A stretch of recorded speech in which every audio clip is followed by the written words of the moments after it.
అందరికీ నమస్తే, అస్సలాము అలైకుం. ఇక్కడ ఒక వ్యక్తి బాగా గమనించండి.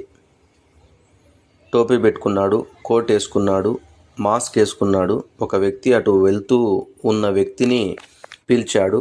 పిలిచిన తర్వాత ఈ అడ్రస్ ఏంటో చూడండి అన్నాడు. గట్టిగా పేపర్ని కొట్టాడు. దాంట్లో ఉన్న రసాయనం అతని ముక్కుకు వెళ్ళిన తర్వాత ఆయన పూర్తిగా అతని చెప్పినట్టే వింటున్నాడు. వశమైపోయాడు. ఆయన ఏం చెప్తే అది చేస్తాడు. చూడండి, ప్రజలు రోడ్లపైన వెళ్ళేటప్పుడు ప్రతి ఒక్కటి గమనించుకుంటూనే వెళ్ళాలి. ఎందుకని అంటే మన జాగ్రత్తలో మనం ఉండడం మంచిదే.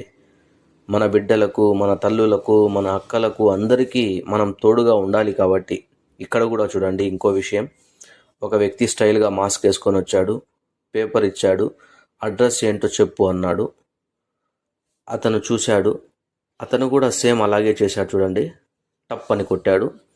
ఆ తర్వాత ఆ నశాలం అతనికి కూడా ఎక్కిన తర్వాత ఆ పేపర్ని తీసుకొని భద్రంగా జోలో పెట్టుకున్నాడు. ఆయన అడుగుతున్నాడు. చూడండి, ఈయన బండిపైన కూర్చోండి, ఆయన ఇచ్చేస్తున్నాడు. చూడండి, ఇలా కూడా కొత్త రకంగా దొంగతనాలు జరుగుతూ ఉన్నాయి ఈ దేశంలో ఎలా దోచుకోవాలో అని మనుషులు ఆలోచించుకుంటూ ఉన్నారు.